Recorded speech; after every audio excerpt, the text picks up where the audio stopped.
I'm going to mock up one cable first, and then I'll make all the other ones the same length. It's important that all these battery cables are the same length. All these batteries are going to be hooked in parallel to bus bars, and I have spots for 8. I only have 4 batteries right now, but I plan on putting another set in here. But right now I only have the 4 batteries all hooked in parallel, 24 volts, 50 amp hour each. So it'll end up being 24 volts, and it will be the 50 amp hours times 4. So you got 200 amp hours. When I add the next battery bank in here, I'll have 400 amp hours. Now it's important that the positive, since it has to go up a little higher, I don't think there's going to be a problem, but I'm going to go ahead and I think I'm happy with this length. So I'm happy with the negative cable length at this time. I'll rig it up and make some final adjustments before I crimp it and heat shrink. Right now I want to put this up on the positive bus bar and see what we have for that. I think it'll be okay.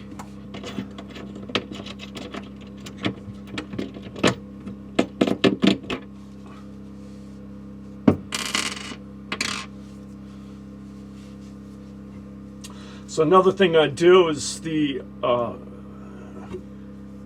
cable information. I make sure that it's lined up so that when it's on there you can read it. This is 2-aught cable. So then from the new charge controller, inverter, battery charger, it'll be 2-gauge wire, which is a little bit smaller than this. I'll show you. See the difference in the size. I could use this for the batteries, but I don't have enough of this, so you can go bigger. Not advisable to go smaller, but you can go bigger. This is quite a bit more expensive than this stuff, but I have it laying around and I have no use for it.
messing around with inverters, there's capacitors in here that store energy, so even if it's disconnected, there's still some potential in there. So if you were to accidentally cross both of these terminals or touch the ends of two cables together, you're going to get a shock, and you're going to damage the unit. So you need to be aware of the capacitors in these inverters.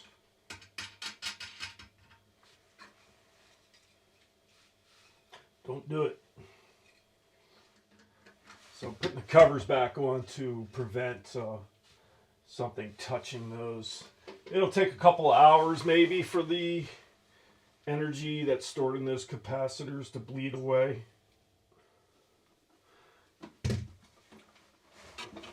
So this is a 2000 watt 12 volt inverter. It'll change 12 volt to 120 volt for all my outlets and fixtures in the cabin. Since I'm upgrading to 24 volt, I can no longer use it. But I'll have use down in the workshop since I have a 12 volt system down there. And I only have a 1000 watt inverter at the present down there. So I wasn't able to stain this the other day. I'm going to go ahead and stain this now, get this out of the way. Now that the inverter is out of there. Shouldn't take too long for it to dry.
Next step, battery cables.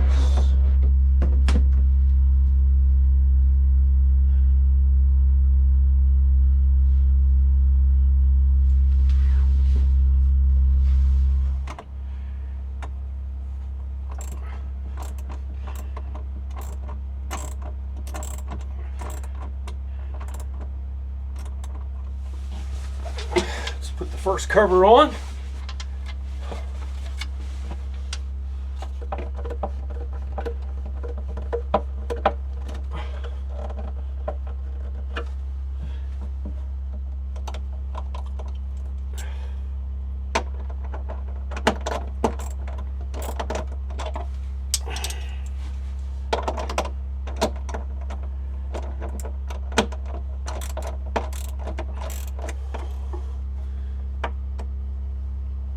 negative, positive, 26.66 volts.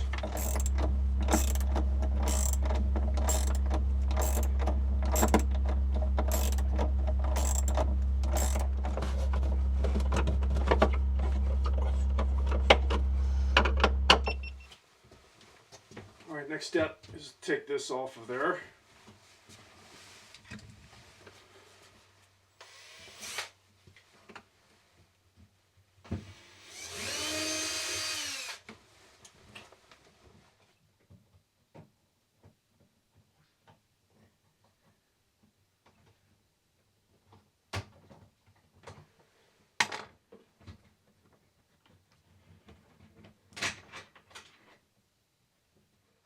So I'll be using these conductors again, positive and negative from the solar panels, my ground. These conductors are for charging the battery, battery positive, battery negative.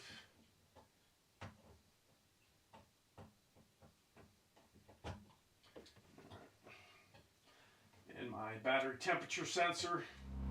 So I'm going to have to reevaluate this situation with the outlets and switches down here. I was originally just going to run a duct for the wires, but everything's spread out over here, so I'm going to actually have to build a box. I'm going to put the water pump switch in the outlet facing this way, and then I'll move the switch out here, and then it'll be a wooden box that goes all the way down to the cabinet here. There's two cooling fans in the base of this charge controller inverter. I'm going to have to put some air ducts in there so it can get proper cooling. It has some vents up here on the side too. Those are unobstructed, but I will have to build a box underneath here. But I think that'll work out pretty well. So the other thing I need to do is mount the wind turbine control box. And instead of using this whole box assembly, I think I'll just mount the faceplate onto that box. I'll have my light switch for the kitchen lights, and the water pump will face the sink. And I'll have some vents built into the bottom so it can still draw air in for cooling. And it'll hide all the wiring, so I think that'll work out pretty well. I think that's what I'm going to do. Alright, I got the backsplash piece taken out. I'm going to build a box here for my wind turbine control unit. I'm going to mount the outlet out here. This outlet, which controls my water pump for the summertime, I'm going to mount that facing the sink. Alright, get it wired up down the bottom and getting close.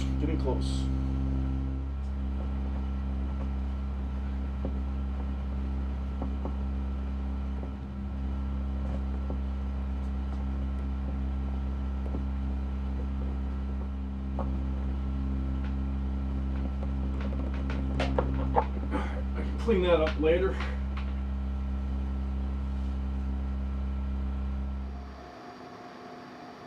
Alright, it's the next morning, and sun just got on the solar panels enough to confirm that I am receiving a charge by solar panel. I've already tested out the generator and that works fine. So I'm charging, but not very well. Quite a bit of snow last night. And it's still coming down, so not going to get much in the way of solar power today, but I can always hook the generator up and charge up the batteries that way.